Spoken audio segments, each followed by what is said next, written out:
Hi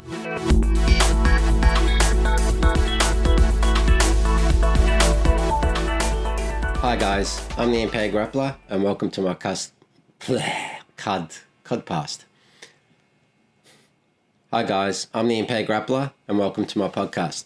Today we have a very special guest, just finished from his recent Australian tour. It's 8th degree coral belt, Professor Pedro Sauer. So yeah, he's had a huge impact on my life. I wouldn't be here if it wasn't for him directly impacting my life. So thank you, Professor, for all you've done. So we basically discussed growing up in Rio and the impact that Helio Gracie had on his life. We also discussed his injuries, sort of got into principles and morals, longevity, and we also just he commentated sort of through the Lance Bachelor fight, so be sure to watch that. It's pretty cool. We also discussed the Greece incident that went viral, and also his love of cars and Ayrton Senna and many other things. So I hope you guys enjoy, and we'll catch you later. Us.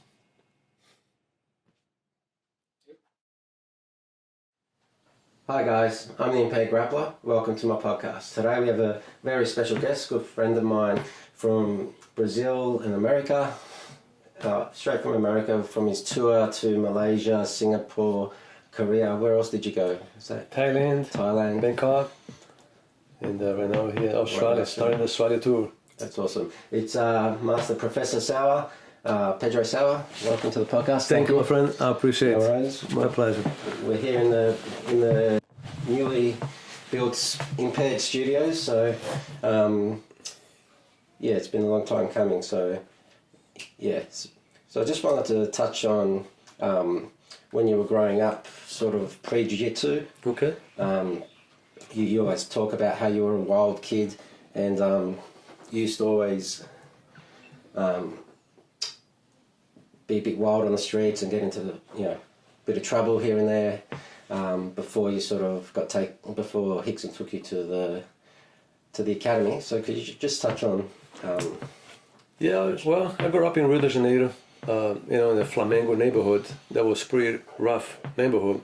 It was where mainly all the martial arts start in Brazil. They start from downtown Rio de Janeiro, and slowly they start expanding.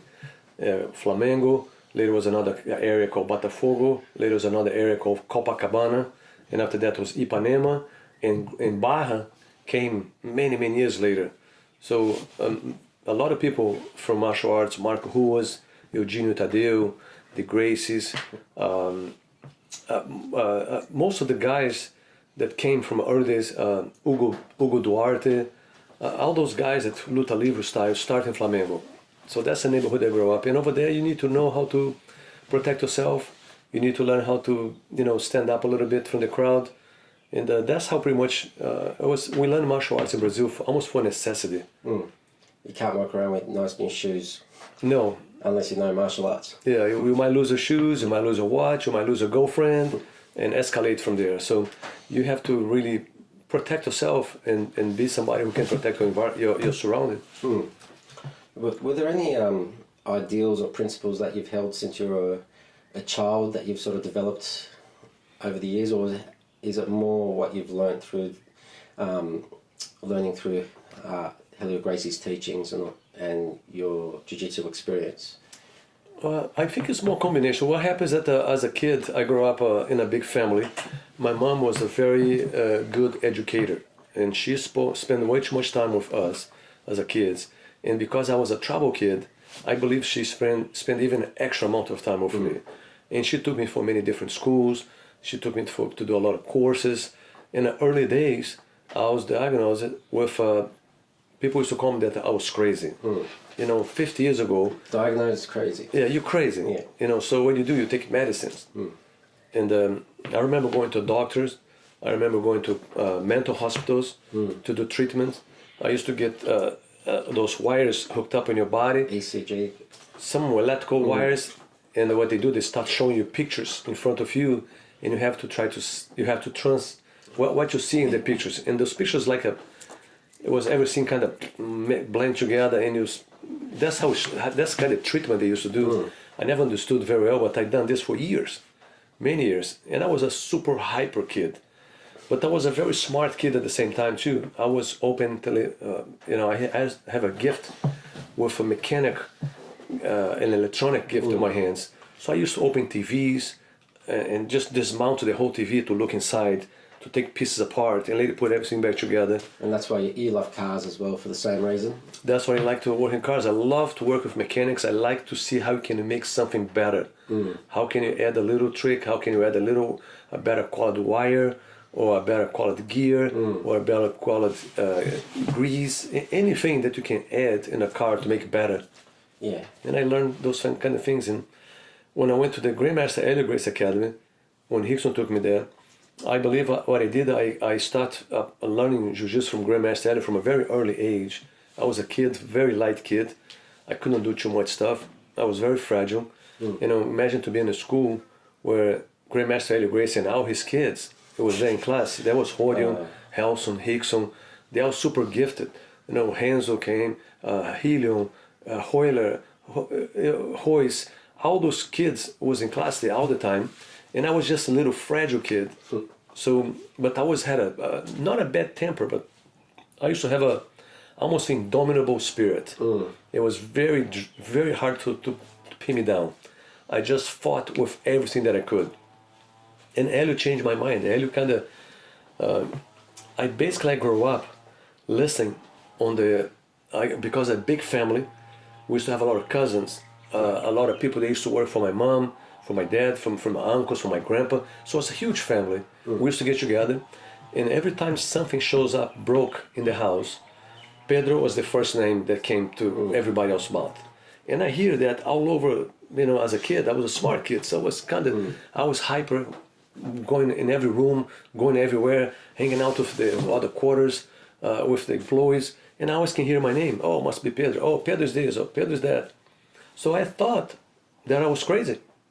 I believe I was crazy growing up. And Grandmaster Helio was the first person in my life that actually, with a hand in my collar, in the mount position, and I was in bottom, and he looked right in my eyes and said, "So you crazy, huh? Let me see how we're going to get out of here. Try to get out of here." And I freak out on the bottom trying to escape, and I couldn't escape. And after that, I looked right in my eyes and said, "Hey, you don't trick me. You can trick your parents, you can trick anybody else, but I think you're full of crap. You don't trick me at all." And that's the first time that I didn't trick someone. First time that somebody didn't fall on my face, my facade, yeah. Okay, that's awesome. So it's like, and then like with the mechanics and that, then you bring in all your jiu-jitsu knowledge as well, and you can just transfer all the same concepts as well, with like you're saying yield to win, which is one of your quotes that you have, one of the good ones, as well as you got other ones like loyalty deeds, not words, and so like what principles do you have for your association, and what in terms of what does your association stand for? What principles do you want for everyone to ideally reach towards in your association? Yeah, what I think about is how to preserve the art. And I came from a time of time of when I was a child, that Helio Gracie was defending the flag of Jiu-Jitsu and fighting against bigger opponents, younger opponents. All his fights has a huge mismatch size-wise. And Helio used to put in our mind that your size is not a limitation. You have to use this as a way to kind of bait your opponent, to trick your opponent. So basically what I did for myself, I used my mom effort to educate me, to make a citizen, to make me a good person. And I used Grandmaster Helio philosophy to make me more socially acceptable with other cultures, with other people, and give me a true gift of confidence. And I think when I blend those two together, that's what I try to pass to everybody through the association, is that preserving the art from Grandmaster Helio Gracie, number one, Rickson Gracie, and Helio Gracie, Helios, they all have a very good, strong fundamentals. And I believe without the fundamentals, we cannot build a very solid Jiu-Jitsu game. Because down the road, Jiu-Jitsu is very tricky. we learn jiu-jitsu from an early age, and after that you're growing up to be a man, and you have an X amount of time to enjoy the spirit time. And after that, the age starts catching up. And when you start catching up age, your efficiency goes down physically. And when you don't have the foundation, that's when you struggle. That's when we're going to be struggling with the new people that are coming in. So imagine you have a new guy that coming in, getting ready to test for his blue belt. He's physically fit. He's been doing wrestling since he's a kid. He done other martial arts. He's a gymnastics guy. And he started learning jiu-jitsu. And the combination of those body attributes, and plus the guy's big, strong. So that's when you're a black belt, but now you're a little bit older, over the ramp. Your body's kind of diminished, a little bit efficiency. Your lungs are not performing the way I was before. And the problem, we have those blue belts, young guys chasing us every day.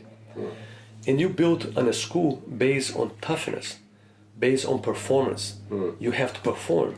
And this is very tricky because you only can feed less than 10% of the population. That's right. Most of the people who need jiu-jitsu is the fragile ones, is the one that is not socially very, they don't blend in very easily. Those are the ones who can make the biggest difference.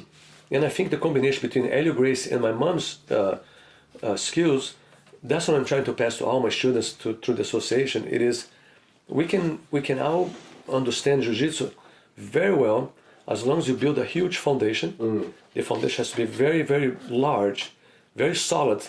In my mind, the foundation is going to be the bottom of the triangle. Yeah. So you're going to be able to still put a lot of moves here. You're going to still fill it up. Yeah. And I keep in my mind the hours open. So these triangles, the top of the triangle is always open. So I always put another extra bread and butter, another extra trip, another extra setup.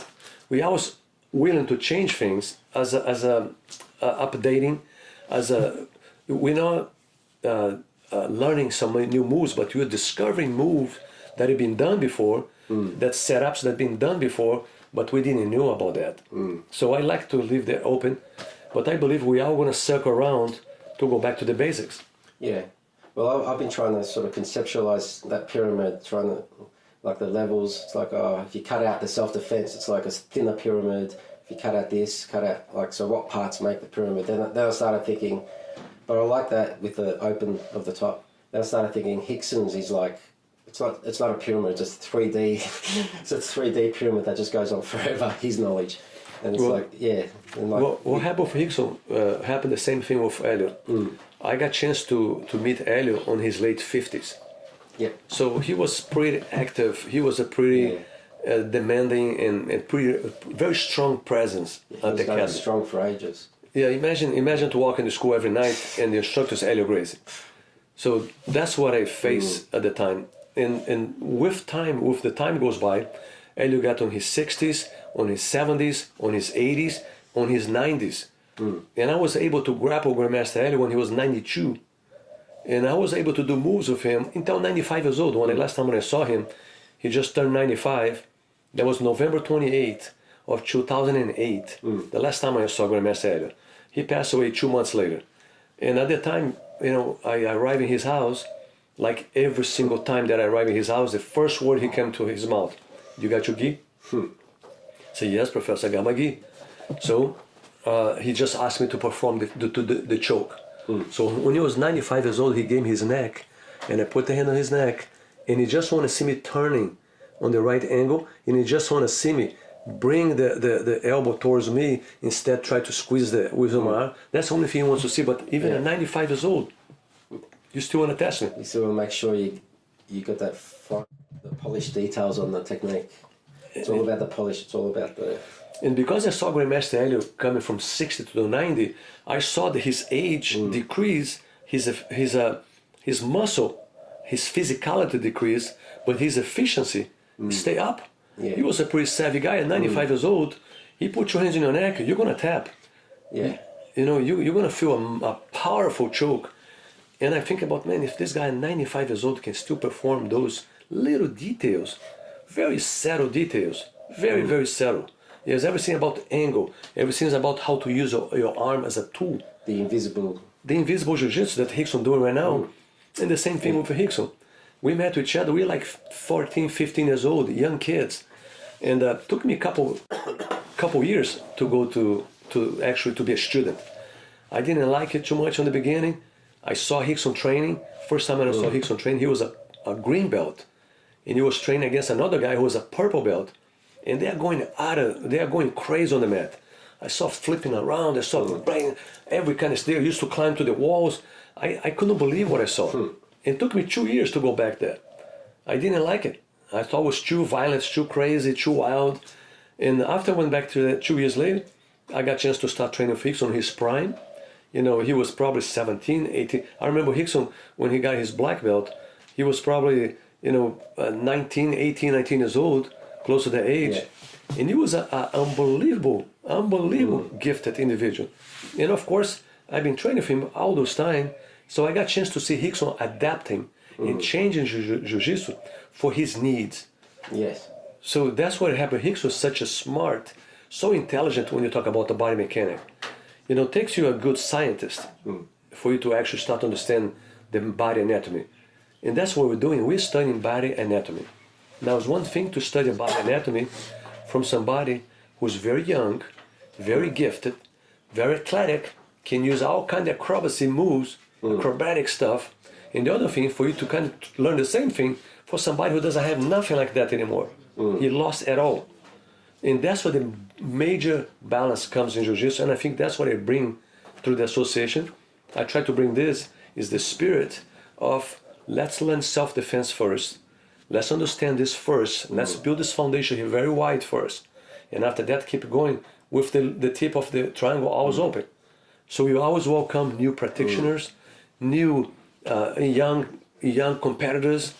I like to make everybody welcome in association. In the moment you wear the association Pedro Sauer patch, I have enough find schools that say, oh, you're from Professor Pedro Sauer, no, you cannot train here. I found the opposite. Anybody who goes, oh, he's from Professor Sauer, they lay the red carpet for us.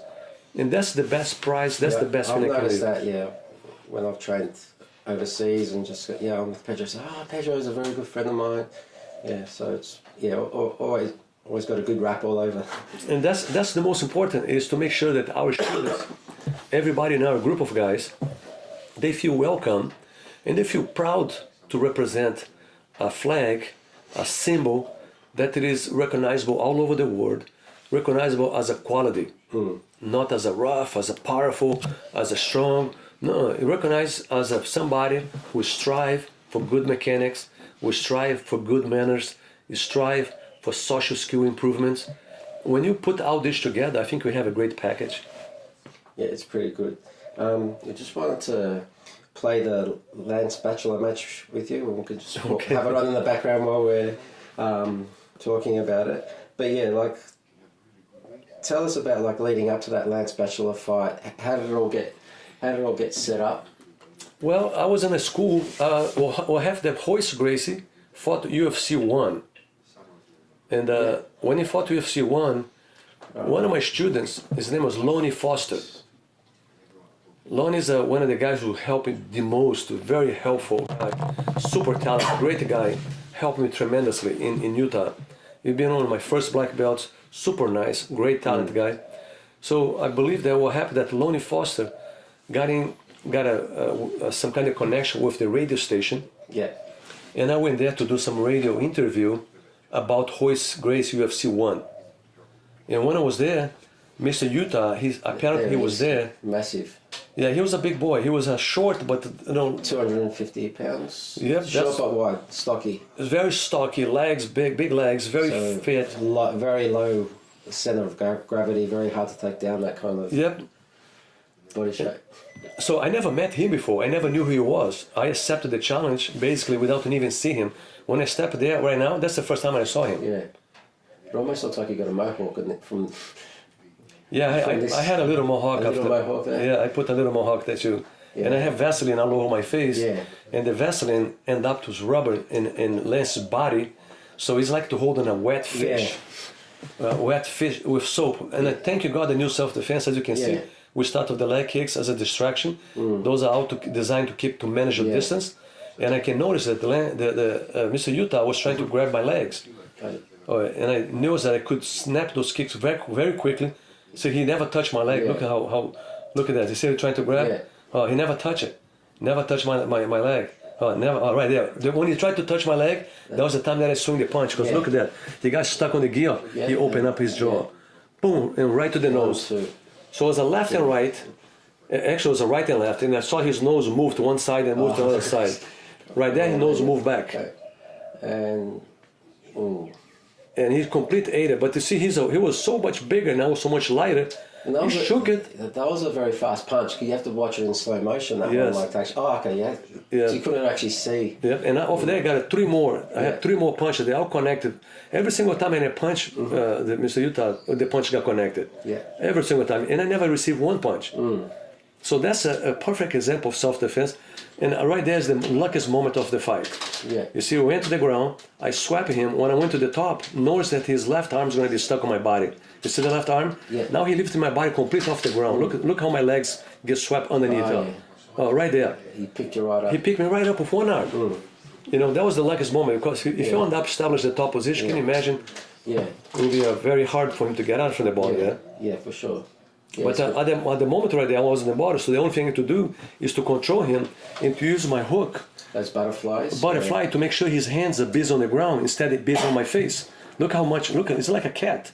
He probably has some wrestling experience, otherwise you'd be tossing left to right. Look, his hands on the ground all the time.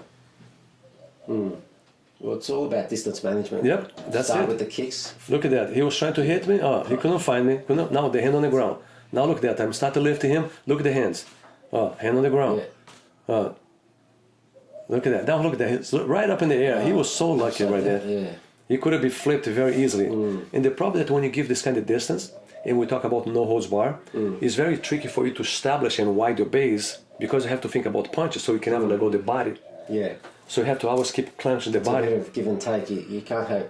I cannot take punches. No. By the way, that's the only when I fought Mr. Utah, I talked to Grandmaster Helio 2 days before the fight, and the only advice he gave to me was don't get hit. That's all that. Yeah. That's the only advice he gave to me. So I was there with my main goal was not to get hit. Yeah. I didn't want to tap him. Well, of course, if he submission shows up, I'll be caught him early. But I might be right there. Now the lucky moment there. He used the momentum.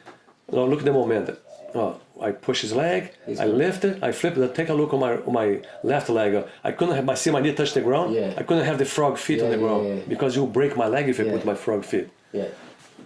Right there is the only punch he connected right there. It's kind of give me a little headache here for That's the only punch that was really in the back of my head. Everything else is missing. All those punches, it was not nothing. Now look there. That's going for one, miss it, miss it. He tried another one, miss it. Now I block his arm and I right in the nose. Boom! Right in the nose. That exploded to his nose right there. And after that, look at my full of his blood. I didn't have one scratch. Yeah. Now look at that. The leg, perfect stretch. Pop, the arm pop right there. That was awesome armbar. Yeah. That's called the Lance Bachelor armbar. Yep. And I have to cross my legs. People ask me, why you cross my leg? Well, when you have a wet fish that big, you want to hold the guy with your thighs. So right there. See, he tried to poke my eyes there. Right my. Oh, yeah. Yeah, thumb in the eye. Yep. I grab one, two, and right there, look at the arm. Buck. Right there. And of course, the arm, he fell down the ground. And he tapped on my leg over there on the left hand. The judge is right here standing up on the side. You know, one, two. Everybody now is clapped because everybody knew he's going to get out of there. How are you going to get out of there if you have no clue? And the arm was broke. Tapping there. Now look how my body arched after that. And his body was right in my chest. So right there. You see that? Yeah, the angle there? That's gone. So I let go and I turned my body and he said, why? What happened? Because I don't think he don't even knew what happened. Keep in mind, that's UFC 1. Yeah. His coach... Was that his coach came to my class after UFC 1? After UFC 1. Yep. So his coach, he stopped there, he kind of, that's it. He thought it was some kind of BS, I guess. And he pushed the Lance Bachelor after he took him out of the room. And a month later, his coach was doing some kind of police training in a school, or I was training called the Murray High School. I was doing some class there. And his coach showed up in class. And he asked me, what move was that? What was that? So he never knew it. He never seen an armbar. So I put him in an armbar, And I told him I was trying to get him to grapple with us there, but he didn't grapple. He just came Just wanted to see it, feel it. Just wanted to see and feel it. So I put him in an armbar and I said, try to escape now. And of course he couldn't escape. Another thing too that not so many people know that Mr. Utah, a month and a half later, he was in my school, show up at Miss Marlowe Gymnastics at Parley's Way in Salt Lake City, Utah. Walking class, everybody thought it was going to be a fight, but actually came to learn Jiu-Jitsu. And I paired up with him, and I tapped him 15, 20 times, one after the other, tap him like a little kid. Like, if you grapple, you're going to get tapped left or right. And that's what happened with him. 250-pound bodybuilder, little kid. Yeah, but tap left and right. I was 37 years old. Yeah. I was in your prime. In my prime there. So I just tapped him a dozen of times, and he asked me to teach to learn Jiu-Jitsu. I signed him up with one of my blue belts. His name was Simon Parson. Simon taught private class to Mr. Utah for quite a while, and he ended up to fighting a couple more times. He had couple professional fights from Mr. Utah after that fight. Yeah. How did he do after that? He lost all of them. He didn't do very well. He fought one of my students. His name was Ayrton Andrews. Lance Bachelor fought Ayrton Andrews, and Ayrton was a good boxer, and he just demolished Mr. Utah. Just clocked him very hard. Yeah. Okay, so like guys like this, Mr. Utah, 250 pounds, and all the other monsters you've battled with, I guess, over the years. So can you just tell us what injuries, what impact on your body, what injuries you've had, what are the worst ones you've had, what you did to fix them, and whether you do something different now to fix it?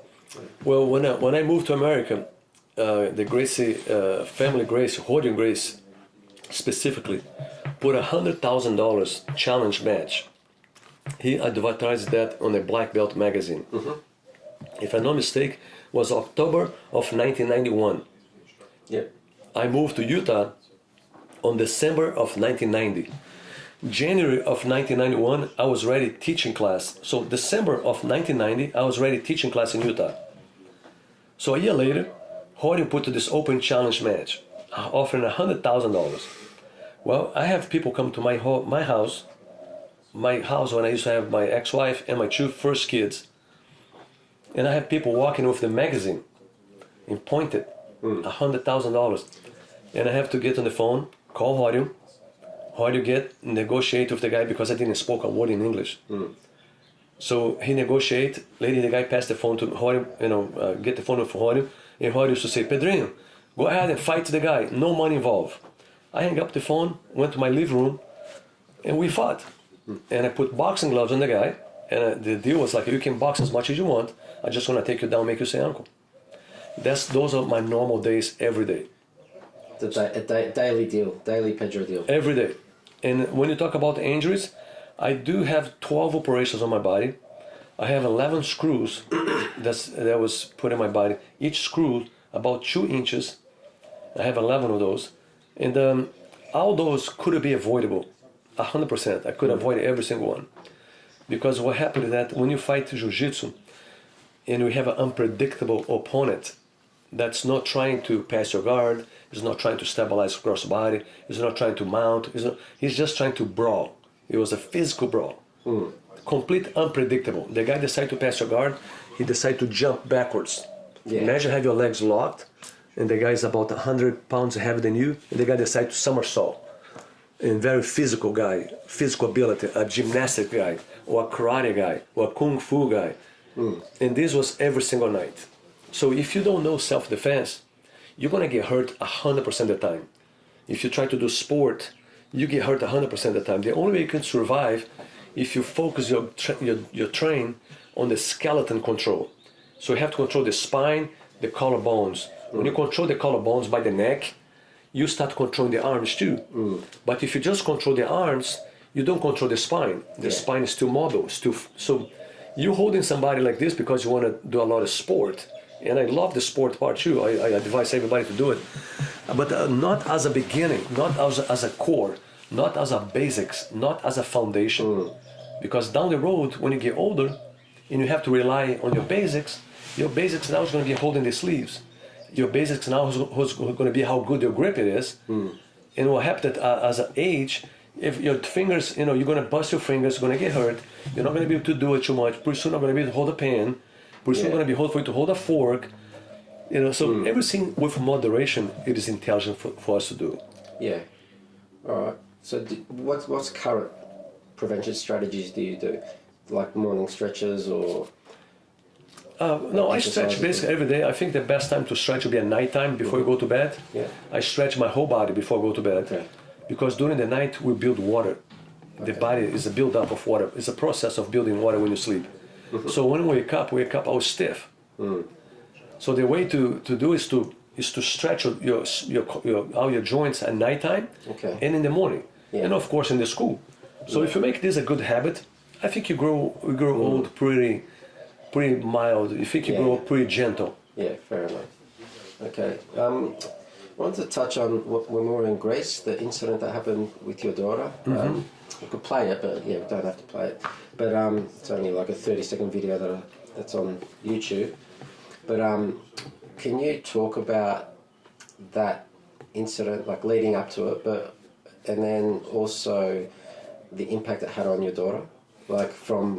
Because my whole philosophy is to not be the victim and try to be the victor. And that was one incident where within the space of a minute it changed from a person being a victim to being a victor.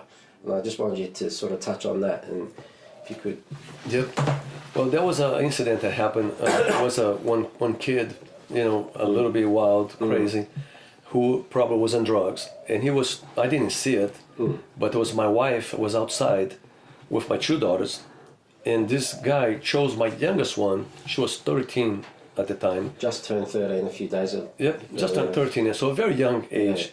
And beautiful little girl, and the nicest, gentle human being. Yeah. Super friendly, super caring, just an unbelievable lady. My daughter is just very kind. So I didn't see it, but this guy started talking about smoke and some kind of drugs with my daughter. Okay.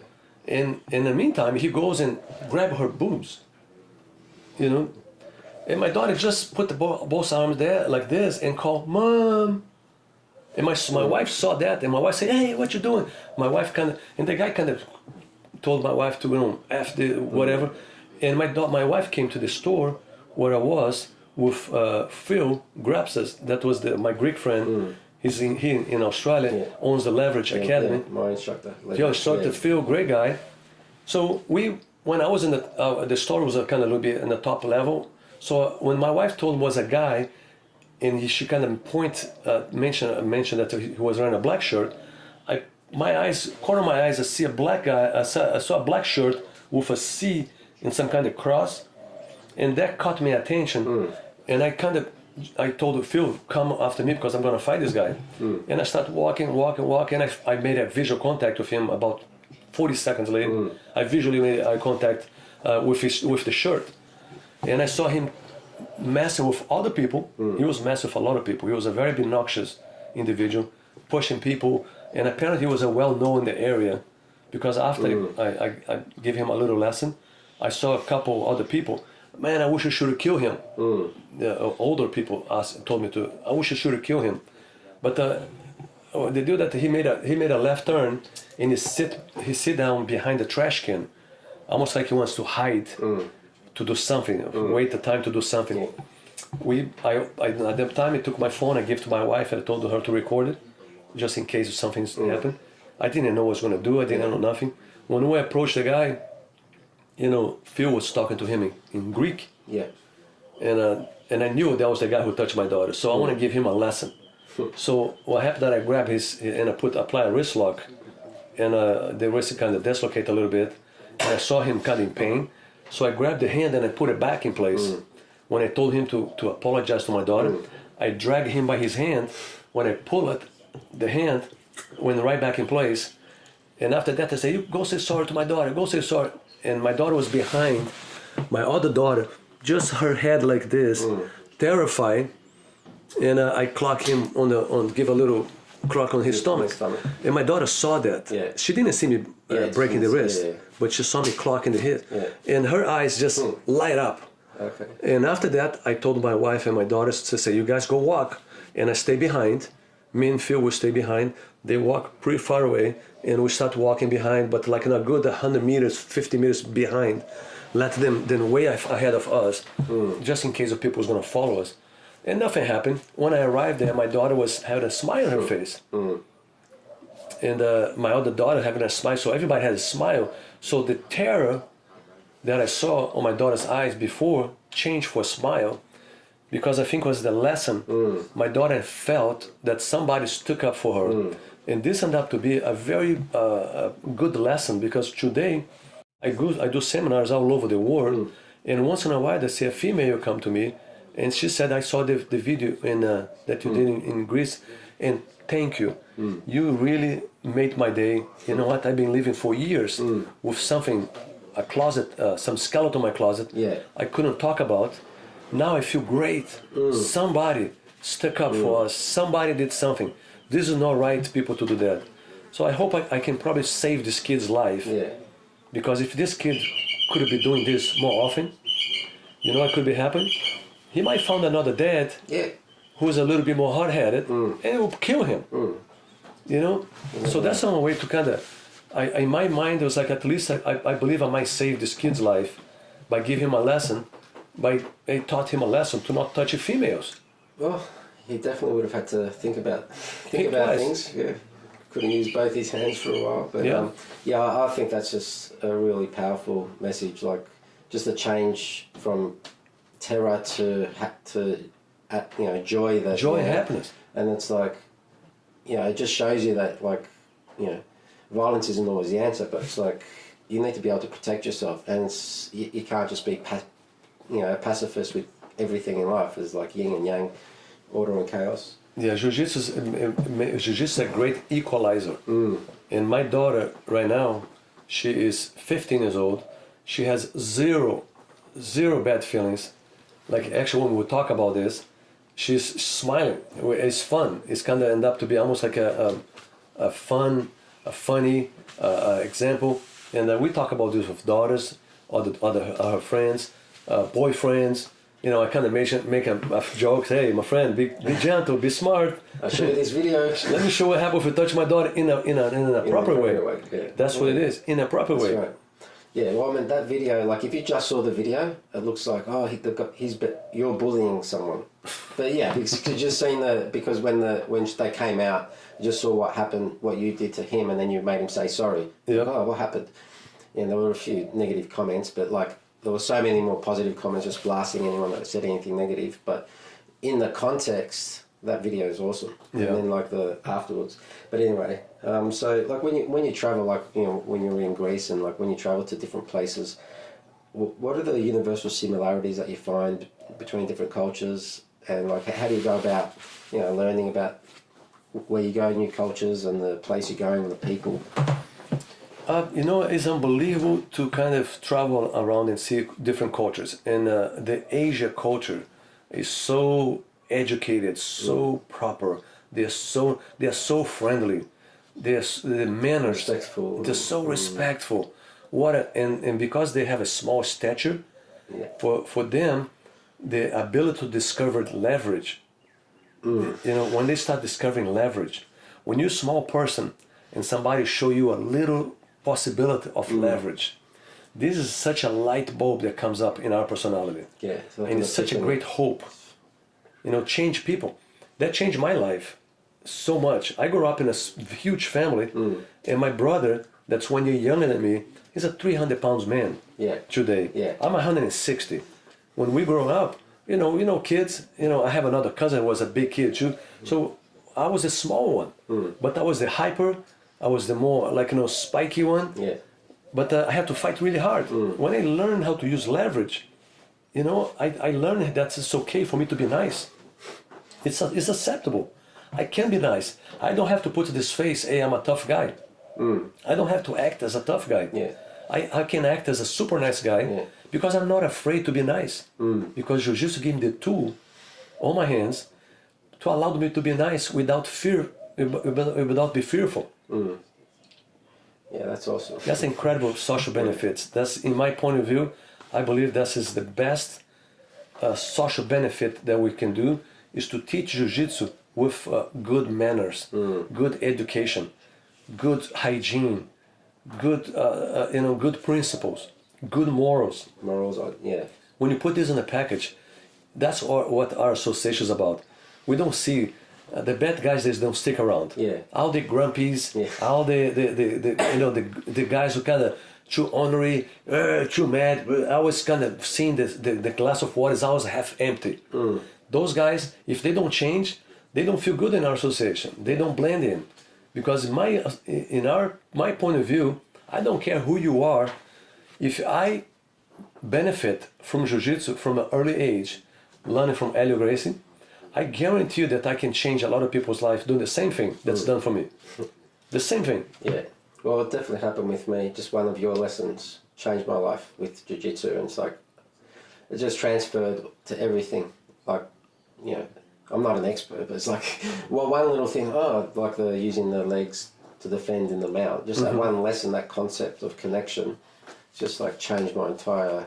It's kept me on the mats. Yep. I wouldn't be able to stay on the mats with my injuries if it wasn't for that lesson and that concept transferring to all aspects of my jiu-jitsu, and then eventually to my whole life. Exactly. So it's like, yeah, it's pretty awesome. So can you tell us about the Pousada and the camps you have there? Like, we went there in the 2013, a few of us from Australia. It was a big group of us, probably maybe a dozen or so, 10 or more. And it was close. It was a big group, yeah. So every year you hold 2 camps there. Yep. You got one coming up in January. So yeah, if you could talk about there or the latest stuff you've done there. The Posada, it is a bed and breakfast. It's like Airbnb can be compared to Airbnb, and it's just a beautiful spot. We have a 30,000 square meters piece of land, and is a valley. Is in a 2 canyons. So we have 2 canyons. They meet, and you have a waterfall in our backyard. Yeah. And we have all kinds of trees. I just planted over 300 fruit trees. We have close to 500 acai trees. It is a pair of avocados, tangerines, lemon, you name it. Pineapples, no, not pineapple. How called is forgot now, but it's papayas. Papayas. We have all kinds of fruits there. We have an orchard, and it is a paradise. And when you're there, it's such the great climb. We're very safe. We have a beautiful swimming pool. This is just a gorgeous, a paradise. Yeah. It's an incredible retreat. And that retreat, that was being a very famous retreat for my family, the Sauer family. Yeah. My grandfather owns the house, and he made their house a point of a connection for their whole entire family. So the funny thing about the Sauer family, 80% of the Sauer family born in the months of July, August, September, October, November, sometime in that. That means we got conceived between December, January, February, and March. Those are the vacation time in Brazil where everybody went to Petropolis. So those are the times that the biggest numbers of Sauer family born over there. They all got conceived. Over there on their property. It's just a paradise. Unbelievable paradise. You got you said you got the monkeys in the backyard, you got the forest there. Acai on the ground. We're paying through the nose here to eat a frozen version of it. But yeah, so like at the Posada, you've also got Helios car, and you're restoring that. So Helio Gracie car is being restored. Like a museum you've got. Yep, I got a little museum over there. We have the Helio Gracie table, where beautiful table came from Helio's house. It was humongous. It was such a big piece of furniture. Yeah. It's nowhere to be put in that. So everything was for sale. And Helio's wife, Vera, she offered to me, and I told her just do a package and I'll buy everything. And I bought the car, I bought the table, I bought his bed. That's bigger than a king size bed. Okay. In the early days, nobody ever heard a bed this size. It's humongous. Yeah. It's a square bed, humongous. It's bigger than a king size bed, and it's over there in the Posada. And we have the washing machine. Is that where your brother sleeps? No, that's anybody can sleep there. Okay. Yeah, it's in a suite. One of the suite has the bed. We can always rotate people there if you want to have a night there. It's always on Helio's bed. Yeah, that's like. That's extra. That's, well, everything is included. The Posada is very simple. We have a Grandmaster Helios car is going to be done probably this next camp in January. We're going to be able to enjoy and drive an Helios car. And by the way, he destroyed the car. And the price for the reconstruction of the car is the same price for me to buy 4 cars. Yeah. I could buy 4 cars with the price we're doing one. Yeah, it's just not the same, is it? It's not the same. That's the car that Grandmaster Helio drove from late 1986 until he passed. So go to the Posada on the camp, get driven around in Helios' car by Helios' favourite student. One of his guys. One of his favourite students. One of his favourite guys to train. Because you were small, like you were one of his favourites, yeah? I was a very small guy, and I always got a chance to be his partner. So every time he showed any move, if you want to do any kind of move, I was a very gentle, and so he felt very good for me to be his partner. So that was a great, I can feel it one-on-one. It was unbelievable. Yeah, so what cars, what are you currently driving? Because you've got a few sports cars, you've got a Porsche, you're driving a Porsche at the moment. Yeah. But you take it down to the track and...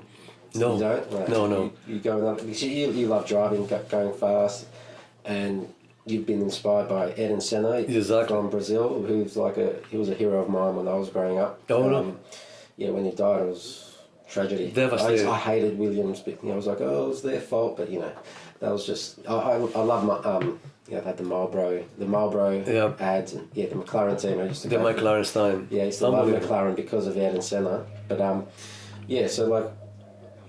so could you go into current cars and... Yeah, Ayrton Senna idea, if you think about his slogan was driven to perfection. And that's always been something that's been ingrained in my mind here, how to make things perfect. Has to be perfect. So that's what I got in cars. I like to get old cars and make the cars perfect. Don't have to be cute. Yeah. Don't have to have a beautiful paint job. Everything has to work. It has to be mechanical-wise perfect. Mechanic-wise, how the car can be perfect. How can I make it better? In Porsches, they have a wide variety. You can take a 1966 Porsche until a 1990s, middle 90s, and every parts are interchangeable. You can change. Okay, that's awesome. So right now my project is a Porsche 964. The year is a 1990, and I built the engine myself. Put a turbo. I put a Motec. That's actually, the Motec is here from Australia. Okay. It's a computer program. It's a computer computer to run the car. And the car is I don't do too much lately because I'm so busy. But every time I get a chance, I go ahead and make a little improvement in the car. I drive some other cars too. Normally I drive a new Audi to go to class. That's a business car. My wife too, she works for the business, so we both got a new Audis. And I have a 1960 Chevy Impala Nomad that I built myself too. Okay. Has a Corvette engine, and I'm getting ready now to do the second restoration. It's been about close to 15-20 years ago that I started restoration this car. Okay. Now it's time for the second restoration. And I want to do some mechanic. I want to put the better suspension. So do you just have them at your house in the garage, or...? Pretty much. Sitting right there in the garage of my house. Yeah, fair enough. I have a little carport. This is not a garage, it's a carport. Yeah, fair enough. Alright, so just one final question. Could you just go into the new stuff with the association, the clear path, and sort of the future, and where you see the future of Jiu-Jitsu is now, compared to where it had been in the past. And Well, one thing that I see today is the internet made things connect people so well all over the planet. And when I saw the Gracie University program, when Hiro and Hannah was doing the university, in my personal opinion, I thought that was an ingenious idea. I thought that was a very good way to present Jiu-Jitsu to the public, to spread Jiu-Jitsu all over. In every school, every academy on the planet are benefit tremendously by the work that those two guys are doing. Hiro and Hannah. Because I don't care which country that you are, if you got online and you didn't search about Jiu-Jitsu, those moves from the Gracie University shows up there. And that probably developed the first interest. Oh, I want to learn some moves here. And the guy learned one see a It move. also keeps the instructors honest, because you know you've got like a legitimate instructor because you know they're teaching the technique properly. You can compare. You can compare with what You can compare what the curriculum is. Yeah. Whatever you learn in the school, you can compare online. So I believe that you definitely got to get a hand on. I believe you got to get wet. If you want to learn how to swim, you got to get wet. Yes. You want to learn how to do jiu-jitsu, eventually you got to grapple. But you got to learn how to control the skeleton first before you start grappling. Yeah. So I believe a lot. Instead us to come to class, first day of class, first week of class, first month of class, the first year of class, we all had an opponent. I believe on the first year to have a training partner. A single person. Any other person. Yeah. But when it comes towards when you guys pair up, it's not one guy being an opponent. It's not two opponents. True training partners. Yeah. And the training partner mentality allows you to learn body anatomy. When you start to understand body anatomy, you start to learn how to protect your joints in a more friendly way first, before you start to run. Building the trust. Without building the trust, then like you can't develop the technique properly. And you don't get hurt so often. And you don't mind tapping to your partner. Because it is a training partner. Teaching each other. Yeah, we're training each other. Get better. So that's a way that you learn how to build this foundation. So when I thought about myself, I've been doing jiu-jitsu for over 40 years. I'm going to 45 years. I see the whole circle. I see the full circle. Helio Gracie, one time, I was sitting down side by side with him, and one of my friends, Marcelo Bering, was talking about another practitioner that was very gifted guy, very, very gifted. And it was Marcelo, myself, and Helio. We were sitting down watching this fight. And Marcelo told me about this kid, and I already knew who he was. And I looked to Helio and said, Helio, take a look at this kid over there. And Helio looked at me, Pedrinho, this kid only going to impress me in 30 years from now. And I was like, at the time, I didn't get it very well what he was talking about. 30 years from now, this kid is unbelievable. I saw him flying. I saw him doing incredible stuff. Well, guess what? This kid stopped training jiu-jitsu. He's no longer on the mat. He quit. He got hurt. Couldn't perform. And Helio was right. He was doing whatever he was doing at the time. It was 100% physical ability. It was his physical ability, but he could not multiply the physical ability. He cannot pass it on, the physical ability. You can try to make people be more fit, but the physicality, the ability, is you have to be taught. But you cannot be taught with fear. You have to taught with respect. When you learn physical ability with respect, I learned how to respect your joints the same way you learned how to respect my joints. Now I'm learning how to respect your body the same way that you respect my body. This is going to allow us to explore every kind of mechanic, the joints, the twist, every bend in a friendly way. And that's how we will build a foundation. And after that, you can put the argument, you can start grappling. Build the trust, and then all the ships go together. And the funny thing is that in my school, I'm a living, proving, my school is a proof fact of that. When I started doing this program 1.5 years ago, I used to have 200 students. For about 6 years, my academy kept at 200 students, 200 average, 6 years, 200 students. When I started, when I made a merge with the Gracie Combatives and our Jiu-Jitsu fundamentals, when I merged the curriculum, now we have 400 students. We double. How come we never had that before? So we can there's something in the way that has always been taught. It could be done better, and maybe it's being done better now. And when you really understand how to do better, you scratch your head and say, "Oh my gosh, if I had done this." Can you imagine? I was in Utah for 16 years. I trained every day. I was on my prime. I used to have Mark Schultz on my class. Was by the way, on the best Olympic wrestler, great guy. I've spoken to him on Periscope. Great individual. You should bring Mark Schultz. He is incredible. Nice guy, tough individual. He fought for Jiu-Jitsu. He defends Jiu-Jitsu flag like I never seen no one. And you know what? You know I said that nobody ever done that? Because he defends Jiu-Jitsu flag with 1 day notice. Okay. 1 day notice. That's the real Jiu-Jitsu. Yep. He stepped on the octagon with 1 day notice. That's how it was. We got in a meeting together on a Friday night. I look at Mark, say, Mark, was sitting side by side with me. Dave Benetton was going to fight the Gary Goodrich, broke his hand training with Mark, and he couldn't fight in UFC. So I look at Mark and I tell Mark, I can beat this guy. And Mark looked at me, you crazy, you're 150 pounds. I said, I bet you can beat him too. And Mark just told me, negotiate a deal with him. So I went to Art Davis and Bob Myers, and I negotiate Mark Schultz price. 2:30 in the morning, we set up the deal. Mark fought next day. So zero preparation. So if he didn't have jiu-jitsu, Mark was a great wrestler. Cutting and, He was a great wrestler. Well, he's also just a freak competitor as well. Unbelievable competitor. But think about this, the wrestling alone was never been a tool for you to challenge people, because people before, when we came to America, I remember a lot of people talk about karate, a lot of people talk about kung fu, but nobody was talk about wrestling. And I always stick up for the wrestling. In my mind here, I was in Utah, and I remember karate guys come to challenge me. I remember kung fu guys come to challenge me. But the wrestlers guys, they come to learn.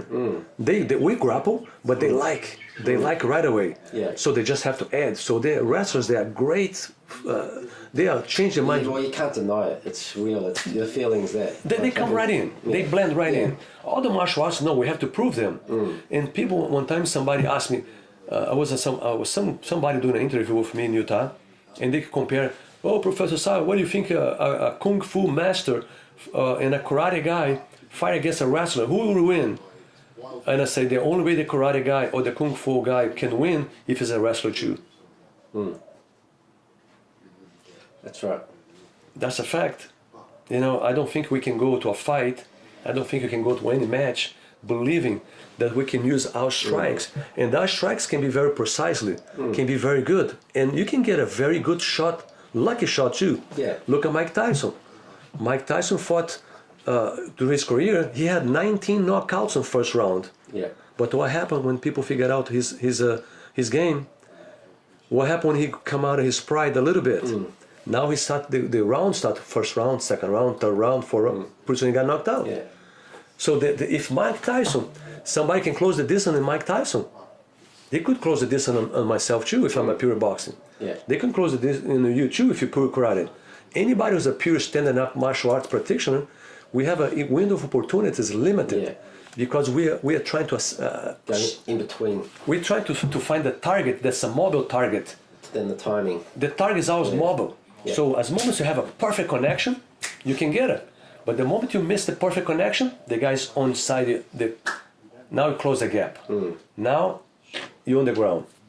If you don't the grappling arts, that's when you pay the price. Well, that's it. All right.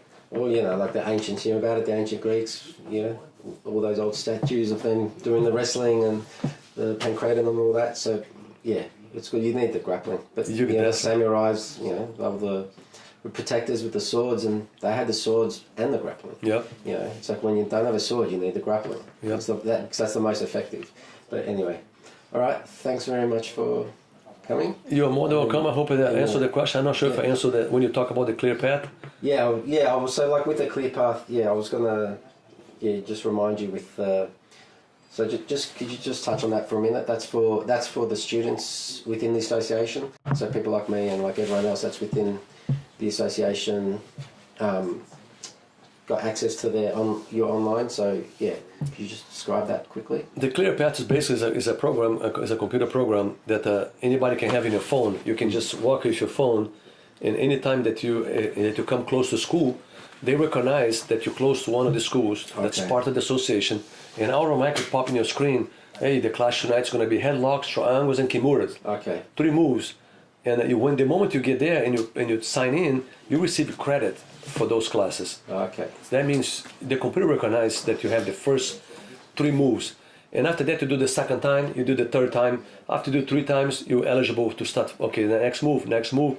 You pretty much have to learn every single move minimum of 3 times. And when you add up moves, after 100 hours, you could be tested for your blue belt. That's how the beginning. And the Clear Path, what it does, allows you to look about 1,000 hours of myself teaching class, of André Galvão, Caio Terra, of Mendes Brothers, anybody, your favorite guys, your favorite people. You can add your own library. So if you like a move from Helio Gracie, you can put over there. You like a move from Rickson Gracie, you can put over there. Okay. So you build your own historical, and you can always go back and check it out and see your moves. Costs like $50 a year. It's almost like a present, but that's a way to keep the Jiu-Jitsu community together, because I assume a lot of people might quit Jiu-Jitsu, but they still wanna might be able to see, be involved, receiving news, refresh their mind. And they might see, I've only got a few hours left to get my stripe. Sure. Okay, I'll come back in. I gotta go back to class. Yeah. Man, I can go back to class. Man, there's gonna be a class on a Sunday night.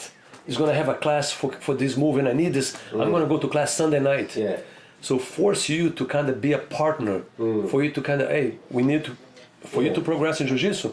I'm gonna help you. Well, that's excellent. We have the technology online. You gotta use it. We've got to use it. If you think you I cannot love learn, what you're doing, yeah. can you imagine somebody saying, I cannot learn Jiu-Jitsu online?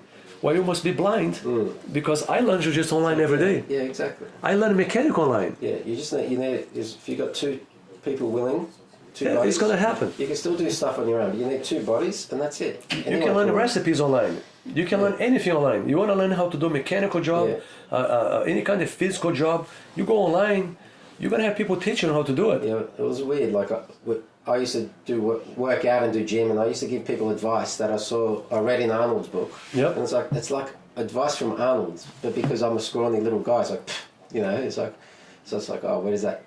Now we got to be smart, and the thing about the technology that I help people that need the most. Yes. There are people that are scared. Remote They live in a remote area. They don't have access. Now they can learn a few moves here, a few moves there. They eventually can start practice. And down the road, when they're traveling, when they're going to another place, they show up in the school, and they want to be a student. They want to learn. They want to be involved in some other people. So it helps the whole entire Jiu-Jitsu community. Yeah. This is a very way to look outside of your box. Don't try to think about, oh, you're selling Jiu-Jitsu. Oh, you're giving up Jiu-Jitsu away. Oh, I worked too hard for my belt. Well, you know what? Guess what? No, I don't think nobody worked as hard as I did for my belt. Because I want to see what it means for you to sign up under Helio Gracie and look at the Helio Gracie, our kids, black belts, and you say, I need to work like those guys to get my black belt. So that means one day I got to beat those guys. How can I get my black belt? How can I get my black? I'm never going to be like those guys. Yeah. I'm 25 years old. How am I going to... Those guys, they learn in Jiu-Jitsu when they're 3, 4, 5, 6, 7 years old. I'm never going to do that. So I think I work the hardest with everybody, at anyone, because look at that. I got my belts from Helio Gracie, from white to coral belt. I got my belts from Rickson Gracie, from white to coral belt. All my belts got endorsed by Helio, Rickson, Helio, and Helios since white belt. So I believe that the Lineage is a recipe for the success that I do today. I never ask no student to be loyal. I never in my life ask no one. You can go ahead and ask any place on the planet. If you ever hear Pedro Sauer, hey, you gotta be loyal to me. Nope, I never did, and that's something that I don't need it. Because the loyalty, you earn it. You earn it. You cannot ask for it. Yeah, well, people can read can see the genuine article there, and they're like, yes, You earn it. When the moment you start asking and you make people responsible. So what I like to see all my students traveling, going to other schools, doing seminars, support other seminars, learn everything you can, and bring back to us. Yeah. Period. Sure. I'm over there. Share the moves. I'm over here. I'm over there, professor over there for white belt over here. Yeah. Show me the moves, my friend. Yeah, that was the best. Sitting next to you, watching Rickson, you're sitting there like a white belt next to us, just listening. And you still, even at your age, like at your level, coral belt, you're still picking up techniques that For sure. a white belt is learning. For That's sure. Crazy. All the time. Yeah. Because over here I'm a white belt. So I don't care if you're a world champion, if you are physically gifted, athletic guy, your fingers, it doesn't matter. If you really want to understand Jiu-Jitsu, we need to understand the principles of the body anatomy. When you understand this, you are forever. That's it. All right. No worries. So thanks for coming on the podcast. I appreciate it, amigo. My pleasure, brother. Pleasure. Thank you. I appreciate all the best, guys. Yeah. So we'll see you guys next time. Thank you very much. All the best, guys. Alrighty, guys. I hope you enjoyed that podcast as much as I enjoyed doing it. Yeah, it was a pretty cool conversation, and I'd just like to, thanks once again for giving me that time, Professor. It was a privilege and an honor. So yeah, be sure to like, follow, subscribe, and share, all that jazz.